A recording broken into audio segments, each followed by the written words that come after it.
Vous écoutez Procrastination, saison 2, épisode 7, la nouvelle. Un podcast sur l'écriture en 15 minutes. Parce que vous avez autre chose à faire. Et qu'on n'a pas la science infuse. Avec les voix de Mélanie Fazi, Laurent Jeunefort et Lionel Debus. On parle beaucoup des romans. C'est en général la forme littéraire la plus visible sur les étals des libraires et dont on parle, mais il y a une forme beaucoup plus courte qui est la nouvelle. On a beaucoup parlé des différents formats dans la première saison. Là, on va s'attarder davantage sur la nouvelle, ses spécificités. Est-ce que c'est, comme on l'entend parfois, la forme reine de l'imaginaire ? Mais avant tout, la nouvelle, et si on peut définir vaguement qu'est-ce que c'est au niveau de la forme ? Alors, est-ce que c'est vraiment une forme ? Parce que l'histoire littéraire prouve qu'on peut tout faire, en fait, dans la nouvelle, même s'il y a quand même des caractéristiques qui se dégagent. En anglais, c'est plus facile, c'est plus vraiment une question de taille. Donc, on désigne par les toutes petites nouvelles, les micro-nouvelles, qui sont donc des nouvelles de moins de 1000 signes, par le terme short story. La nouvelle elle-même, histoire très très courte. Très très courte, des fois qui peut faire une seule ligne, hein. Il y a des exercices de style comme ça. Frédéric Brown, il adorait faire ça, des micro-nouvelles comme ça. Il y a la short story, c'est la nouvelle en fait en français, qui fait grosso modo jusqu'à 45 000 signes, on va dire. Après, il y a la novellette, qui fait jusqu'à 100 000 signes. Et enfin, la novella qui fait jusqu'à 240 000 signes à peu près. Voilà. Alors, on parle de signes, juste un petit mot. Alors, on a parlé des formes diverses dans la taille des récits dans la saison 1. Là, on passe à s'attarder davantage sur la nouvelle. On parle de signes, c'est l'unité, en France en tout cas, c'est l'unité de longueur standard de la longueur d'un texte. Donc, ce sont les signes avec les espaces comprises, car en typographie, espace est féminin. Et à la louche, à peu près, une page de livre de poche, ça fait 2000-2200 signes environ, quoi, pour donner un calibrage. Ah. Mais on parle pas en page en édition, parce que une page, selon la taille des marges, etc., ça peut un texte. Ça peut varier, oui, en fait, ça ne veut rien dire. Comme le sait tout étudiant qui a rendu un rapport encore 14 parce qu'on lui avait demandé 50 pages et qu'il n'avait pas assez de matière. Qu'est-ce qui la différencie du roman, etc. Est-ce que c'est juste la forme, ou est-ce qu'il y a la longueur, ou est-ce qu'il y a autre chose ? La longueur, c'est forcément un critère assez déterminant. Et je pense que la longueur influe aussi sur le reste des thèmes qu'on peut aborder. C'est que pour moi, elle est caractérisée par une concision, mais qui n'est pas seulement justement dans la forme, à strictement parler, mais aussi dans la façon dont on va concevoir le texte. Et par exemple, là où moi je perçois le roman comme une progression, comme un enchaînement d'événements, quelque chose qui s'étire dans le temps, la caractéristique, en tout cas à mes yeux, de la nouvelle, c'est qu'elle se concentre sur un moment, une situation. Et alors parfois c'est mal compris, on associe parfois la nouvelle à quelque chose de très épuré où il y a quasiment pas de personnage, quasiment rien, c'est pas nécessairement vrai, mais je dirais qu'on est beaucoup plus resserré. Et je vois vraiment ça, un moment, une situation, là où le roman va être une suite finalement de moments comme ça. Il y avait une table ronde aux Imaginales avec Jean-Claude Duniac, Sylvie Lenné, si je me rappelle bien, et d'autres, où en fait ils avaient... Je me demande si tu y étais pas d'ailleurs. Oui. Oui, tu y étais. Donc c'est la théorie du Tardis de la nouvelle. C'est moi qui l'ai formulé d'ailleurs. C'est toi qui l'avais formulé d'ailleurs. C'était dans un échange avec Sylvie Lenné, et j'ai eu une espèce d'illumination disant, mais finalement, une nouvelle réussie pour moi est comme le Tardis, elle est plus grande à l'intérieur. C'est-à-dire que, moi ce que j'aime dans la nouvelle, c'est contrairement à cette idée du truc extrêmement épuré, mais qui existe aussi, je pense... on pense aux nouvelles de Raymond Carver, par exemple, qui sont vraiment dépouillées à l'extrême. Mais ce que j'aime particulièrement dans les genres, c'est la nouvelle qui contient énormément de thèmes qui s'entremêlent, et qui finalement est quelque chose de très concis, mais très dense aussi. D'accord. Et on va avoir, c'est pas parce qu'on a deux personnages à l'intérieur d'une pièce qu'on peut pas avoir une dizaine de thèmes qui s'entremêlent, qui sont tissés comme ça. Et j'aime beaucoup cette idée de la densité, et l'image du Tardis me paraissait assez parlante. Pour moi, il se passe beaucoup de choses qui vont résonner. En fait, c'est pratiquement comme si la nouvelle, à la lecture, se déploie à l'intérieur du lecteur, pour moi. D'accord. C'est je sème des graines, je sème des éléments. Et idéalement, si je fais 2 phrases pour décrire un personnage, le personnage se déplie dans la tête du lecteur. Et j'aime beaucoup ça, cette idée qu'on peut faire quelque chose de très vaste avec très peu d'effets. Pour moi, en tout cas, ça, c'est spécifique à la nouvelle. Il y a aussi le fait que, dans le roman comme dans la nouvelle, on bâtit parfois autour d'un concept. Et autant dans le roman, par définition, en fait, il va être un peu dilué, justement, dans l'intrigue. Et l'obligation de concision dans la nouvelle fait que ce concept, il va ressortir de façon plus flamboyante aussi. Pour moi, la nouvelle, c'est souvent... Je la pratique un peu, alors je la pratique peu, hein, j'ai moins de 30 nouvelles publiées, mais ça peut être une sorte de banc d'essai pour un concept, en fait. Par exemple, j'avais écrit une nouvelle qui s'appelait Rempart, et qui a servi de graine pour le roman Point chaud, même si en fait les deux sont au final des projets littéraires très différents. Mais en tout cas, ça relève du même concept de base. Et j'entends souvent des collègues qui pratiquent les deux dire qu'ils réservent la nouvelle pour des choses qui sont un peu plus expérimentales. C'est-à-dire que on peut tenter des trucs complètement barrés qui tiendraient pas nécessairement sur la longueur d'un roman, sur le fond ou sur la forme. Et il y a aussi un truc qui est quand même assez pratique, c'est que la nouvelle comparée au roman, si on se rate sur une idée parce qu'on a essayé un truc trop bizarre, c'est moins gênant sur une nouvelle qui nous a pris quelques semaines quelques mois si on est un escargot comme moi, à un roman sur lequel on est depuis 2 ans. Bah c'est une des raisons. Alors moi aussi, je vois aussi beaucoup le côté expérimentation. Moi, je suis grand fan de la nouvelle à chute en fait, et donc je souscris assez à ce que disait Poe quand il disait tout dans une nouvelle doit concourir à l'effet final. Je sais pas si vous êtes. Sur ça, je dirais que je suis un peu nuancée dans le sens où on a une idée un peu fausse de cette idée de nouvelle à chute. On a souvent l'impression que c'est une espèce de retournement final ou quelque chose. C'est presque une pirouette en fait. Et je suis pas forcément d'accord avec ça. Mais par contre, je pense effectivement, moi je conçois pas qu'on puisse écrire une nouvelle sans connaître la fin à l'avance, parce que pour moi tout est tendu vers cette fin. Et c'est vraiment je dis souvent pour la nouvelle, la dernière phrase est déjà contenue dans la première. Alors pour moi, une pirouette n'est pas une vraie chute pour moi. La chute, elle doit permettre de relire a posteriori la nouvelle sous un angle nouveau. La pirouette, c'est un simple twist, une simple ficelle. Tout à fait. Une vraie bonne chute. Et pour le coup, dans la science-fiction, la nouvelle est reine. C'est vraiment le mode roi. D'ailleurs, les grands auteurs classiques de l'âge d'or, c'est tous des auteurs de nouvelles à la base qui sont passés au roman ensuite dans les années 50. Asimov, Frédéric Brown, tout ça, c'est des auteurs de nouvelles qui se sont mis au roman. D'ailleurs, c'est intéressant de voir comment leur premier roman était pas, on sentait qu'ils étaient formatés pour la nouvelle, parce que leur premier roman était pas extraordinaire. Soit ils ont fait des fix-ups, c'est-à-dire des nouvelles qu'ils ont liées pour faire un roman, soit ils sont passés à des romans, mais qui étaient finalement, où on sent que c'est des nouvelles un peu allongées en fait. C'est vrai que cette idée de chute, pour moi, c'est plus la valeur de l'impact de la fin. Il y a un impact où ça laisse le lecteur avec presque un coup de poing dans l'estomac, mais ça veut pas forcément dire qu'il y a eu un twist ou un tour de magie à la fin. Qui éclaire les choses différemment. J'avais une expression pour ça qui était que la nouvelle pour moi se termine en point de suspension.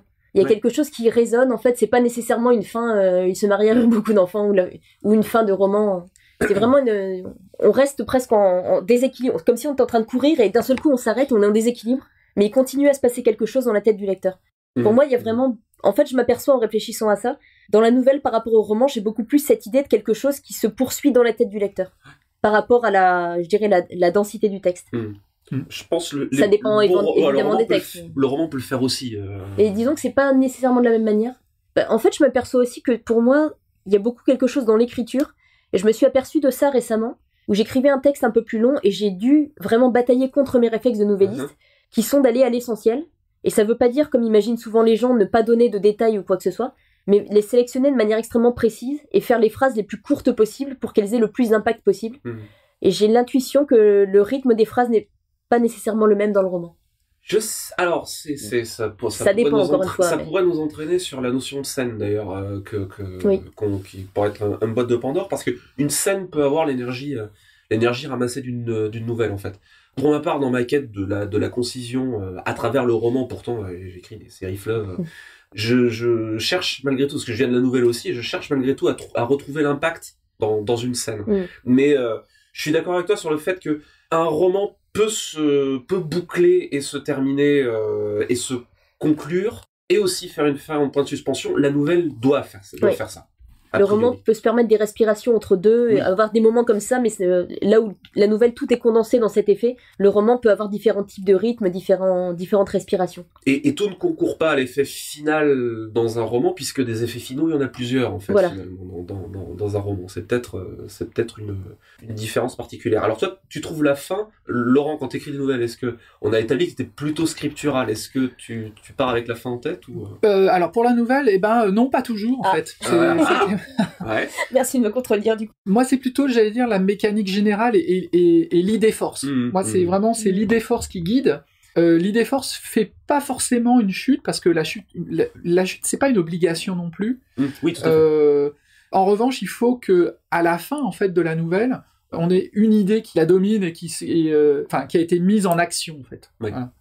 Et donc la nouvelle c'est parfait pour ça parce que ça, Oui. voilà. Mais j'y vais un peu à l'instinct. Hein. Je ne, voilà, c'est pas toujours aussi bien réfléchi que ça. Tu sais quand tu vas attaquer, c'est une nouvelle, par contre, quand même. Ah oui, bien sûr. Ah oui, alors ça c'est intéressant comme remarque. Comment tu savais si c'est que jamais je me dis, enfin je sais pas vous, mais jamais je me dis quand je commence un texte, je sais automatiquement si ça va être un roman ou une nouvelle. J'ai jamais été dans la situation de partir pour écrire une nouvelle et de me retrouver avec un roman et vice versa. Ouais. Moi, j'ai eu le cas de figure inverse, mais plus parce que je suis tellement nouvelliste par nature que quand je commence un texte, à mes yeux, c'est une nouvelle. Et plusieurs fois, j'ai eu des textes qui étaient un petit peu déséquilibrés, quelque chose ne marchait pas, et je les ai repris pour en faire des romans. Mais ça a été dans un deuxième temps, en fait. Normalement, je sais à peu près, en plus, ayant à peu près en tête tout ce qui se passe dans le texte, je me rends bien compte que le nombre d'événements qui s'y passent n'est pas assez long pour un roman. D'accord. Oui, donc tu planifies beaucoup. Alors, parce que c'est la question, toujours, c'est oui. comment, tu planifies à... Je planifie toujours tout. Moi, on en a déjà parlé de toute manière. Pour la nouvelle, ça me paraît encore plus important dans le sens où, c'est ce que je disais tout à l'heure, la dernière phrase est contenue dans la première. Ouais. C'est-à-dire, en particulier dans le fantastique, où on va avoir des fois un basculement, c'est on a une espèce d'étrangeté diffuse au départ. On sait pas trop où on va. Et c'est important de savoir vers quel effet je me dirige parce que je peux commencer à semer les détails très tôt, en fait. Et moi, ce qui m'amuse énormément dans la nouvelle, c'est si on la reprend du début et qu'on relit et qu'on s'aperçoit que des fois, dès la première phrase, c'était là. Je pense que c'est un grand truc de structurel, parce que c'est une des raisons pour lesquelles aussi, ça doit peut-être, d'ailleurs, ça vient peut-être de l'école de la nouvelle aussi, où c'est une des raisons pour lesquelles je planifie, c'est pour pouvoir savoir où je vais et pour pouvoir mettre en germe les choses, même si ça sous-marine, sans que ce soit explicite. Moi, c'est un peu l'inverse, en fait. C'est assez marrant. Autant pour le roman, parce que dans la planification, il y a cette notion de temps, forcément, à gérer. Et en fait, je m'embarque dans une nouvelle, en général, avec peu de biscuits, alors que dans le roman, j'ai beaucoup de notes, il y a un gros travail préparatoire. Dans la nouvelle, je suis dans la densité, et je suis même dans la densité créative. C'est-à-dire que je sais que je vais y passer peu de temps, que la nouvelle, il faut qu'elle soit très dense, il faut que le concept ressorte. Donc je vais justement je vais essayer d'être dans le jaillissement, alors que dans le roman, j'allais dire que l'écoulement de l'eau, il est plus régulier, on va dire. Ouais.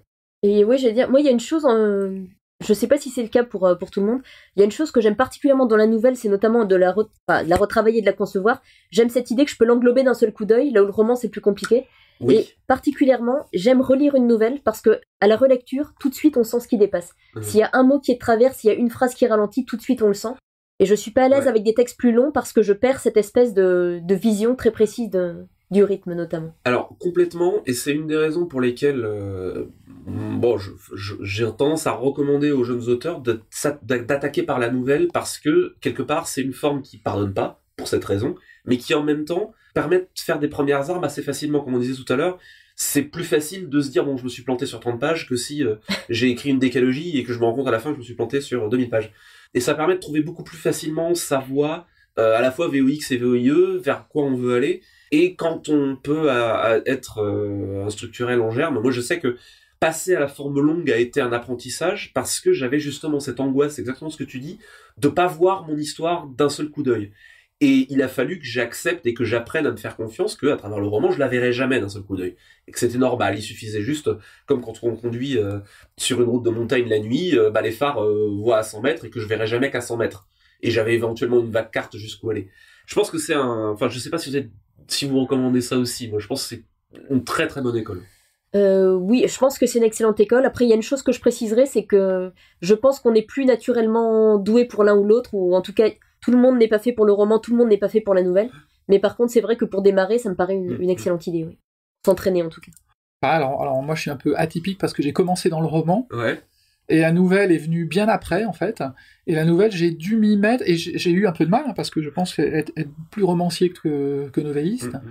Et donc oui, effectivement, je pense qu'il y a un format à apprivoiser. Et donc voilà. Mais il y a aussi une question toute bête, qui était qu'à une époque, la nouvelle, c'était pas un débouché vraiment pour si on voulait en faire son métier. Et donc le roman, c'est un peu des fois un passage obligé quand même. Oui. Au niveau éditorial, il faut aussi voir l'aspect purement pratique, l'aspect métier. Pour terminer sur le panorama, moi je suis aussi, je pense, un cas atypique, parce que j'ai commencé vraiment nouvelliste, et en fait, j'ai toujours voulu passer la barrière du roman, et maintenant je pense que je suis beaucoup plus romancier que nouvelliste, parce que j'ai tendance Enfin voilà, je sais maintenant que quand je vais écrire un haïku, ça devient une nouvelle. Quand je vais écrire une nouvelle, c'est une novella, c'est un roman. Et quand je vais faire une trilogie, je fais une tétralogie. Ouais, t'es sur la mauvaise pente. Voilà, je file un mauvais coton. Petite citation pour terminer. Alors, donc une citation de Horacio Quiroga qui nous dit « La nouvelle, c'est la flèche et sa cible aussitôt atteinte. » C'était Procrastination. Merci de nous avoir suivis. Maintenant, assez procrastiné, allez écrire.